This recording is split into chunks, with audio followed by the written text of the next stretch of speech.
Good morning. As you are joining us, if you wouldn't mind to use the chat function and let us know who you are and where you're joining from this morning.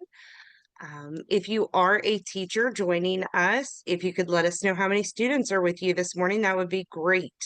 My name is Amber Ham. I'm the Training and Outreach Coordinator with Kentucky Spin, and we're so excited that you're joining us for our Transition Tuesday, recognizing when you need help. A few housekeeping items before we jump into about Kentucky Spin.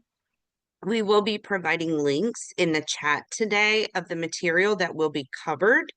If you are unable to grab those links during the live webinar, no fear, you will receive an email that has all of the information that is shared during today's webinar so that you will have direct contact with the material and us if need be.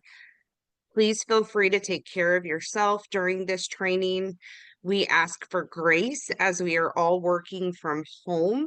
So if you hear a noise in the background or there might be an internet issue, also no fear. We have wonderful staff on here that can pick up at a moment's notice to take over where one has left off. With that being said, we will go to our next slide here and we're going to listen to a quick video that explains everything about Kentucky Spin. And one more thing about links, we do provide live closed caption. That link will also be placed in the chat if that is a service that is needed for today. All right, so we will take a listen. Kentucky Special Parent Involvement Network.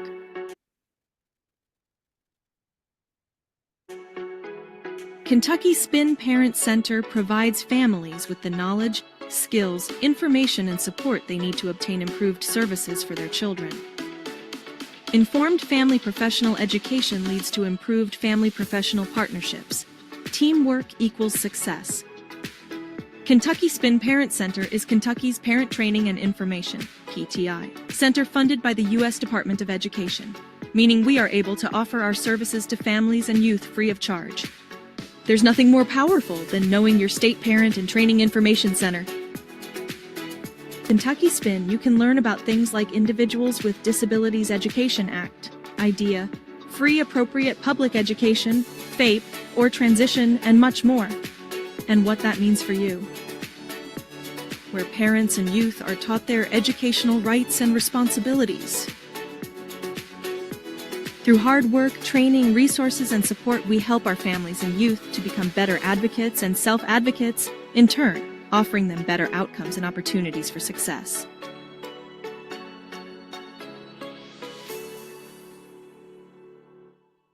Everyone employed at Kentucky Spin has a disability and/or has a child or loved one with a disability.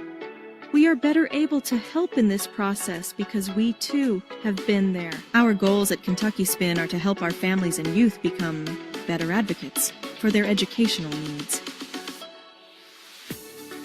Kentucky Spin, helping families and professionals work together for the best outcome for everyone.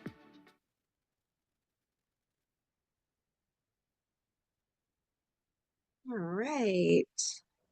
So here on the next slide, I am going to pass things over to my colleagues and let them share a little bit about themselves, Nick Carpenter and Davis Rodriguez. Good morning, everyone. My name is Davis Rodriguez. I'm the transition age parent educator at Kentucky Spin. Some things that frustrate me and I got to problem solve through is like the other day when I was changing my brakes, I needed a special tool to take something off my truck. I had to call my father-in-law. He's like, "Hey, I got you. Don't worry, I have that." And he come right over and brought me that tool. Another thing I do is when I love to cook. When I'm cooking, I watch a lot of YouTube as I'm going, so that way I can visually see what needs to be done to help get through that. And on over to Nick. I'm Nick Carpenter, youth educator at Kentucky Spin. I'm long morning. I'm 27 years old, and I am a self-advocate with autism that also helps empowers try to help empower youth to better advocate for themselves. So yeah, let's get right into our Transition Tuesday. So,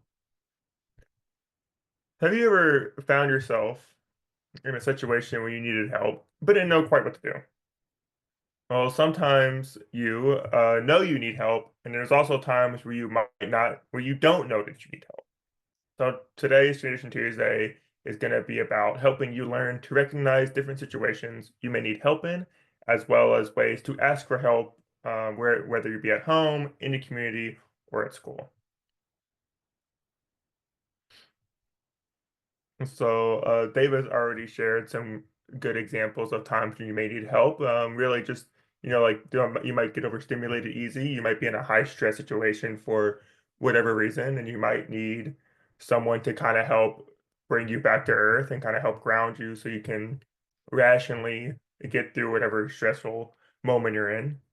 And this can also include just like being overstimulated, like David said, with like car troubles. Like, you might not know how to fix your car yourself. If your car is having issues, you need to find like a mechanic or an expert who can look at that for you. With cooking, you might have to consult a like a recipe. I've been making the same uh but there's a certain like dinner that I have in my meal plan every week. It's the same thing. I have it every week.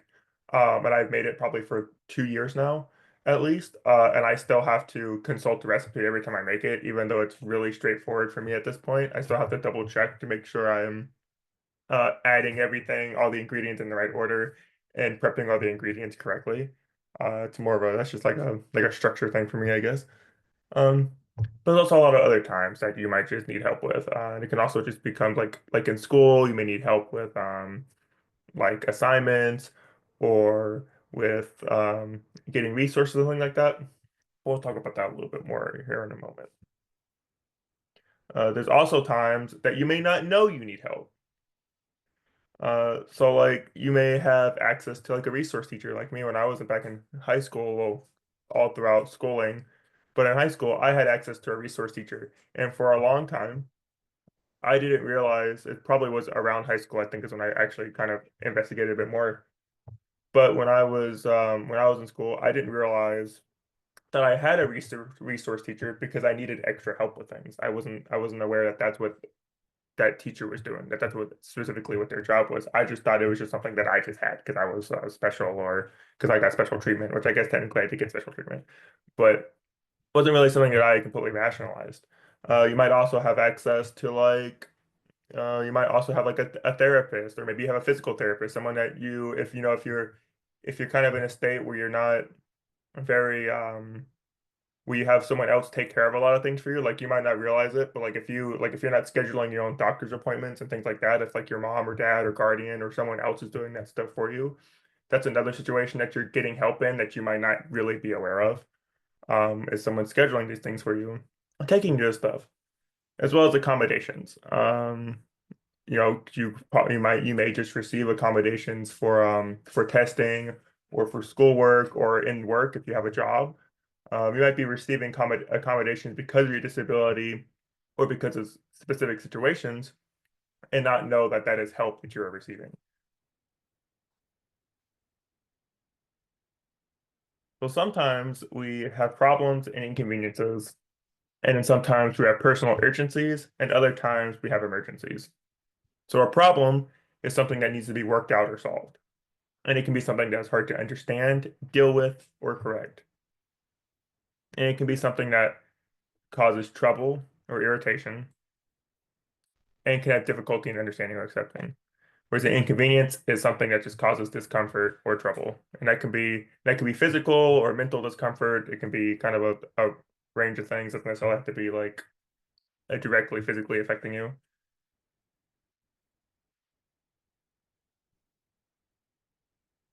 So what kind of problem do I have? So this is where we talk about personal urgencies and personal emergencies. These sound very similar, but they do mean different things. So a personal urgency is an event that is unexpected, that is not inherently dangerous.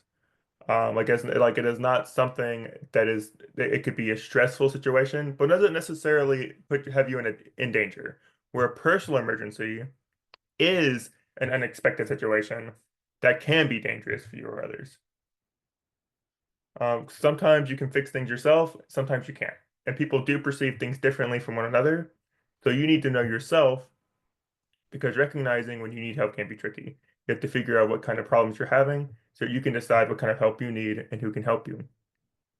And knowing the difference between is because sometimes, we all know you might know someone who might get a little over dramatic sometimes. And there's nothing really wrong with being dramatic, but you need to be able to know the difference between personal urgencies and personal emergencies because not every inconvenience requires a 911 call or requires making a huge, big situation out of.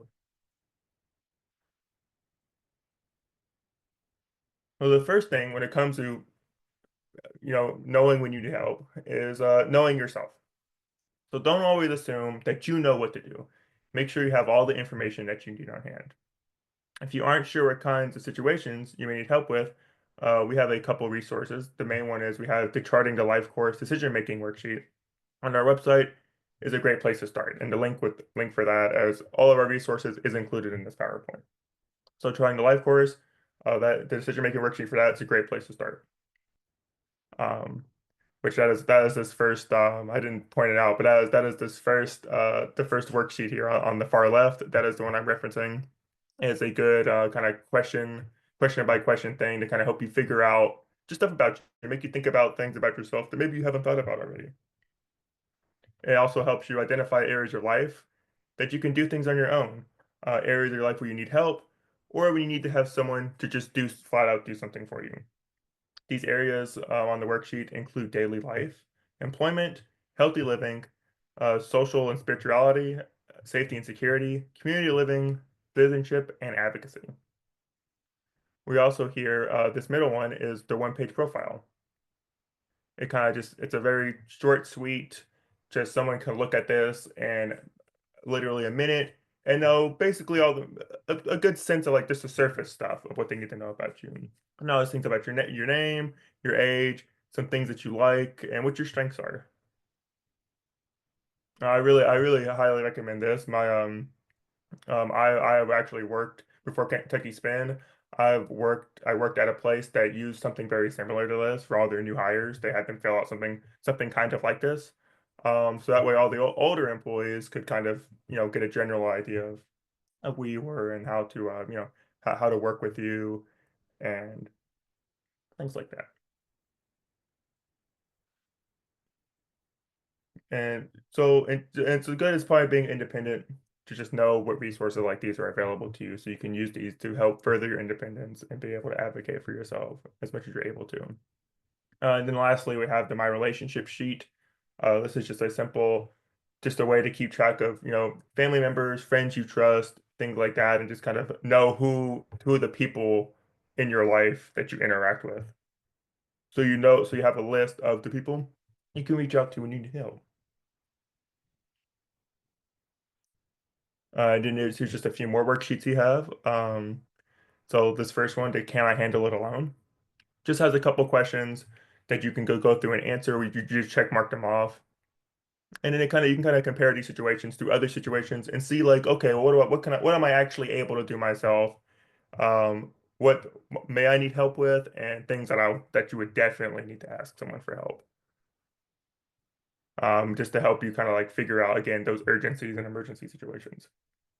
And we have the self-reflection worksheet, so you can keep track of what things you're good at, how do you feel when you ask for help, and just general, just figuring things out. So if you're having a problem that you can solve on your own, you should consider taking the following steps. So first is break down the problem. What exactly is the challenge that I'm having? Split that challenge into small, manageable parts. Break it up. I do this all the time with like work assignments. Whenever I have like a project I'm working on, I always try to break it up and be like, okay, well, what are the parts of this that I can accomplish separately and kind of do in a timely manner instead of just trying to figure out how to do the whole thing at once. I break it up.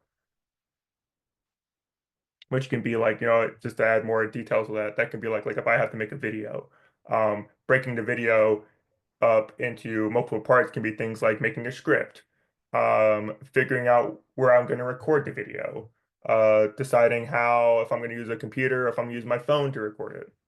So just kind of breaking it up into those different areas and then tackling each one separately. And then second is encourage brainstorming. Ask yourself, what are some ways to handle this? Or if it's like a group problem, ask other people what are ways to handle this. Keep track of all the ideas, list them if you need to, and genuinely consider each one. And then weigh the options. What are the pros and cons of each choice? Once you brainstorm and you have all of those ideas, weigh the pros and cons of them. And then think about the short-term and long-term effects, which is, short-term being if we solve the problem this way, in the short term, what's going to happen? Like in like the next like few minutes or maybe few hours, what is going to be the outcome of solving this? Whereas long term being, if I solve the problem this way, maybe in like the next day, week, or like month, like how is this going to affect me? And then make a plan. So figure out the best solution, pick that solution, and then set small steps and clear deadlines. And lastly, build self-awareness by reflecting on the feelings and values and talking it out or writing it down. So if you can't solve a problem, the 2 steps here is if you can't solve the problem, figure out who can help you with it and how to ask for help. And we have a nice sheet here on this next slide that you can also get through the Kentucky Spin website and through this PowerPoint that lists different groups of people, support persons that can help with various problems. So, if you're at home, you have you may have your family, you may be able to access them. A lot family is really good for helping with financial relationship and maybe other advice you might need. Typically, they know you best besides yourself and can support you in finding the right help. Friends, good friends, always have your best interest in mind, but they may not always have the right information to help. Ask them if you need advice or help with something, but make your own decisions based on what feels right to you. Teachers are also a great resource, especially if you have questions about assignments, school activities, or after-school post-secondary options. So again, if you don't know, if you haven't really visited these before, gone through Transition Tuesday before, post-secondary options, that's your after high school stuff. That's like going to employment, going to college, and kind of it's generally just anything that you decide to do after high school. Well, teachers are a great resource for helping with that. And then you have doctors and nurses, medical professionals, like not just like doctors, like psychiatrists, psychologists. There's other examples I can't think of, but just doctors in general, medical professionals. They care about your physical and mental health. They'll be ready and willing to help with anything related to your well-being. That typically does require scheduling an appointment if you do need that. So that's just something to be aware of. You might not always immediately be able to get doctor help, but there may be some private practitioners or things like that may have readily accessible hours, but that's kind of like a case-by-case thing.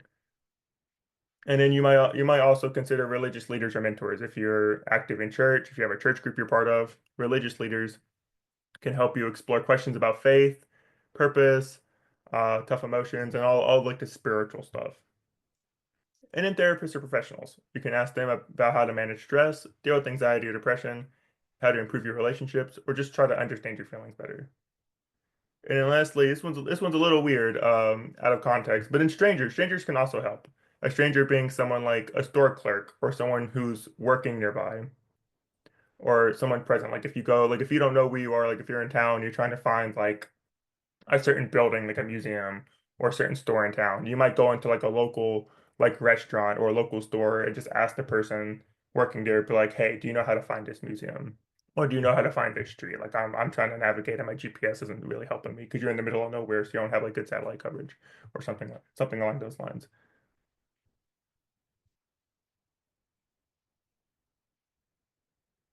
So asking for help, so just some things to keep in mind when you actually are reaching out to someone, like if you are trying to get those directions or just ask a question. First, don't interrupt someone if they're busy or having a conversation unless you're having an emergency, which again, that is like an immediate dangerous situation. Like don't go up and interrupt someone to ask them something unless like, for example, like you go into the bathroom and the bathroom's on fire for some reason. Like that's an emergency. Like that's something you interrupt someone and you tell them that the bathroom's on fire and you're in an emergency. Um, but otherwise, if it's not something like that immediately dangerous, wait for a moment to ask them for help, and then state your problem as calmly as possible. So even if it is an emergency, it's hard to understand what someone's asking you if they're screaming and repeating themselves and just throwing words at you. It's hard to understand them. So if you're having a problem, even if it is an emergency, try to be as calm as possible so they can understand you. And then for 3, ask the person to help you only in the area where assistance is needed. And then be patient while the person is figuring out the best way to help you. And then lastly, always thank the person for their help.